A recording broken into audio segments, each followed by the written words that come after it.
Ezra rocked the charts in the early 90s with the hit song Good and has been pumping out music ever since.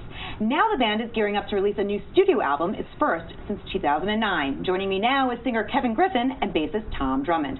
Great to have you here, guys. Thank you. Good to be here. Yeah. So last year when we spoke, Kevin, you had mentioned that you were taking in all the music around you. Right. Did that end up happening, and did that end up inspiring this album?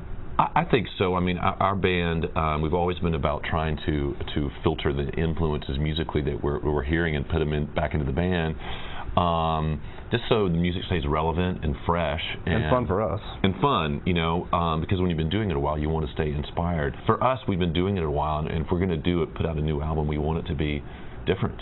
You know. How have the themes changed that you guys write about, sing about, talk about, you know, families now? I think that, you know, the songs are, you know, still, I love exploring the, you know, the dynamic of relationships, and that never gets old, and my favorite songs are ones that kind of explore interpersonal relationships. I'm not really never been a political writer. I've tried to write songs that make some type of social comment, and I don't think they've been very good. I'll leave that to Dylan or whoever. You know, like the first single, Crazy Lucky, is about the serendipitous nature of relationships, just how it's happenstance, how we meet people, and the significant events that, you know, form the course of our lives are just so random. There are 6.75 billion people in this world, and 51% of them are girls. You roll your eyes like I'm full of it, but... And so that's what the song is about. You know, there are 6.75 billion people in this world, and that's kind of how it's all about Googling facts, and that's why we threw in Google. Everybody does it, right? Everybody does it. So, and when the song was written, I was like, oh my God, this has to come out before someone else name drops Google, and luckily it didn't happen.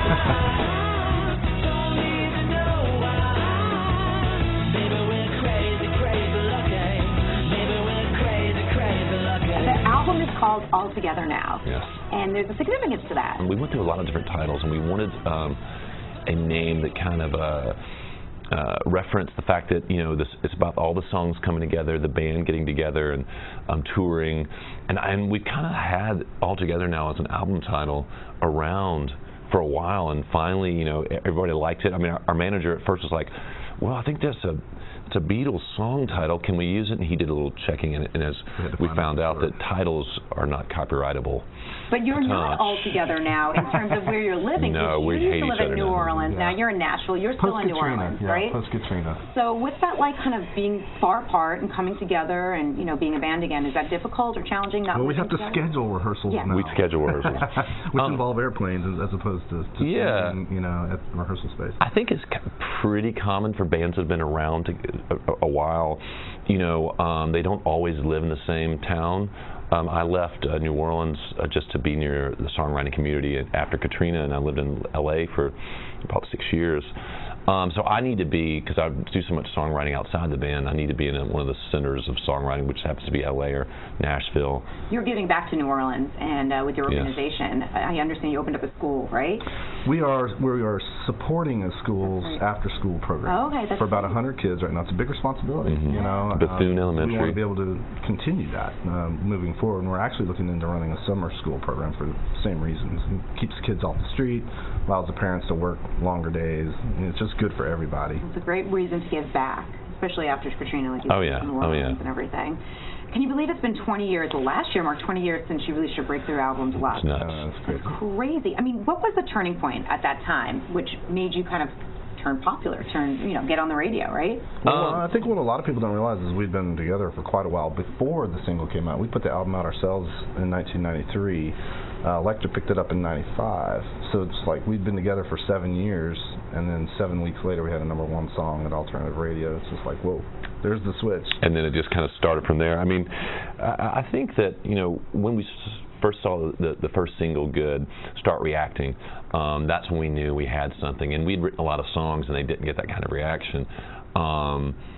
And then and then the rest of your career, you're in an endless search to recapture that. Yeah, right.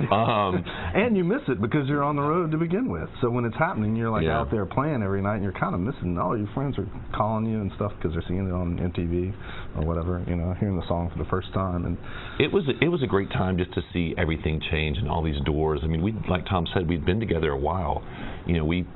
Almost about 6 years touring in a van, playing for $50 and a pizza, living the dream, or at least pursuing it.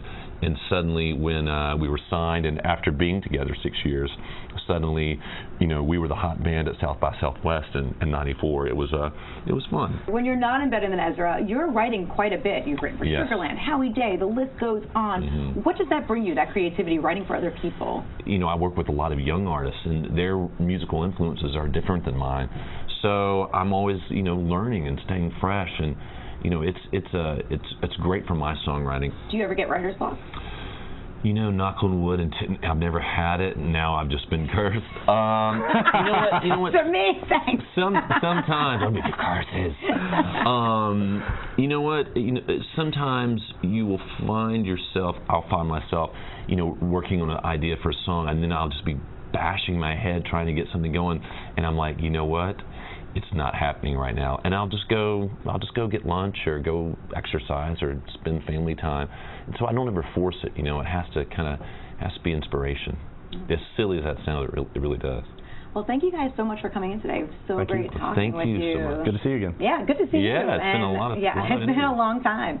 Better Than Ezra, their new single is called Crazy Lucky, and the album is called All Together Now. For this and all things entertainment, stay with CBSNews.com.